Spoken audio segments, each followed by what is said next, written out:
అధినేత వైఎస్ జగన్ మాట్లాడుతున్నారు. ఇప్పుడు లైవ్ చూద్దాం. ప్రేమాభిమానాలకు చేతులు జోడించి శిరస్సు వంచి పేరు పేరున ముందుగా హృదయపూర్వకంగా కృతజ్ఞతలు తెలుపుకుంటా ఉన్నా.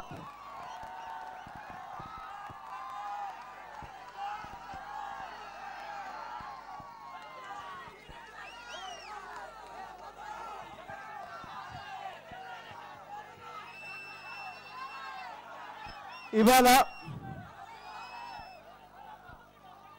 రాష్ట్ర వ్యాప్తంగా ఆరోగ్యశ్రీ అమలు తీరు మీద నిరసన వెలుబుచ్చుతూ రాష్ట్ర వ్యాప్తంగా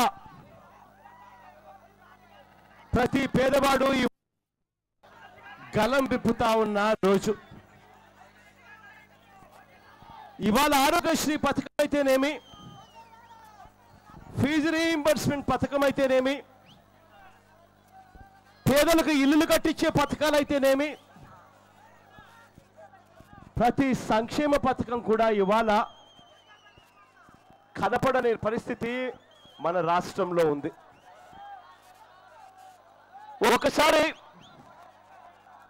ఆ దివంగత నేత ప్రీతమ నాయకుడు రాజశేఖర రెడ్డి గారి పాలనలో నాన్నగారు ఎప్పుడు ఒక మాట అంటూ ఉండేవాడు, పేదవాడు ఏదైనా అప్పుల పాలయ్యే పరిస్థితి ఆ పేదవాడికి ఎప్పుడైనా వస్తుంది అని అంటే ప్రధానంగా 2 కారణాల వల్ల పేదవాడు అప్పుల పాలయ్యే పరిస్థితి వస్తుంది అని. ఒక కారణం, ఆ పేదవాడికి అనుకోకుండా ఏదైనా పెద్ద రోగం ఆ పేదవాడికి వచ్చినప్పుడు ఆ కుటుంబ సభ్యులు ఆ పేదవాడిని తీసుకొని ఒక పెద్ద హాస్పిటల్లోకి వెళ్ళి ఆ హాస్పిటల్లో వైద్యం చేయించాలి అని అంటే హఠాత్తుగా జరిగిన పరిణామానికి ఆ డాక్టర్లు అడిగే 2 లక్షలు 3 లక్షల రూపాయలు 4 లక్షల రూపాయలు అడిగే సొమ్ము ఇవ్వడానికి ఆ పేదవాడి దగ్గర డబ్బులు లేనప్పుడు ఆ కుటుంబ సభ్యులు ఆ పేదవాడిని కాపాడుకునే దానికోసం అని చెప్పి ఎక్కడ పడితే అక్కడ 2 రూపాయల వడ్డీకి 3 రూపాయల వడ్డీకి 4 రూపాయల వడ్డీకి ఎక్కడ పడితే అక్కడ వడ్డీలకు డబ్బులు తీసుకొని వచ్చి ఆ పేదవాడిని కాపాడుకునే దానికి ప్రయత్నం చేసినప్పుడు ఆ పేదవాడు అప్పుల పాలయ్యే పరిస్థితి కనిపిస్తుంది అని. రెండవ కారణం,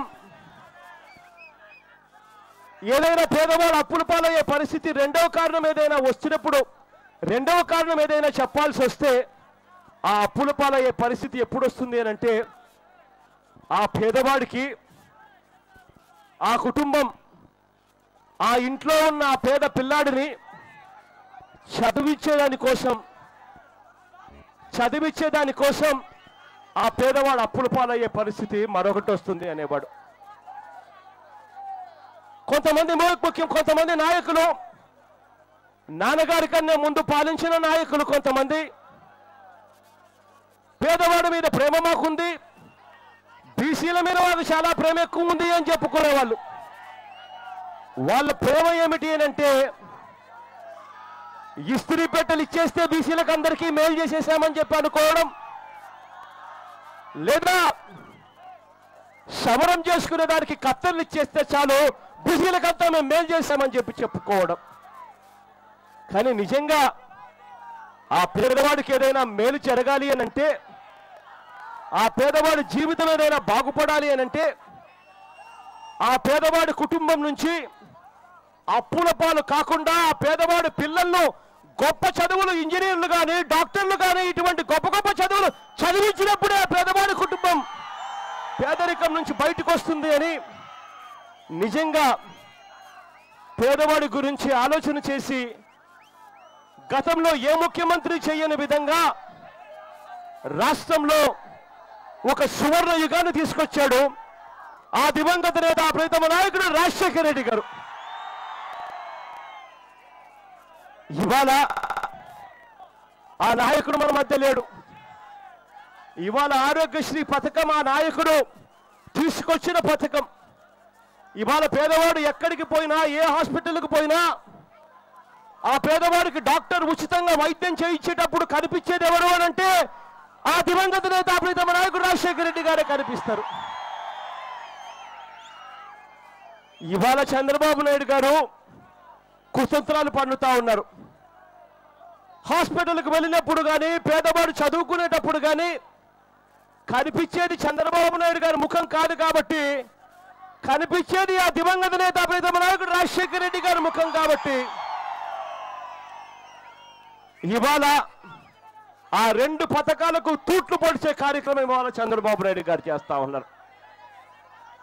ఆరోగ్యశ్రీ అన్నది ఇవాళ ఏ స్థాయికి దిగజారిపోయింది అని అంటే, ఆ రోజుల్లో నాన్నగారి పాలనలో ఏ పేదవాడికైనా కూడా బాగోలేకపోతే ఆ పేదవాడు 108 అనే నంబర్కు ఫోన్ చేస్తే చాలు,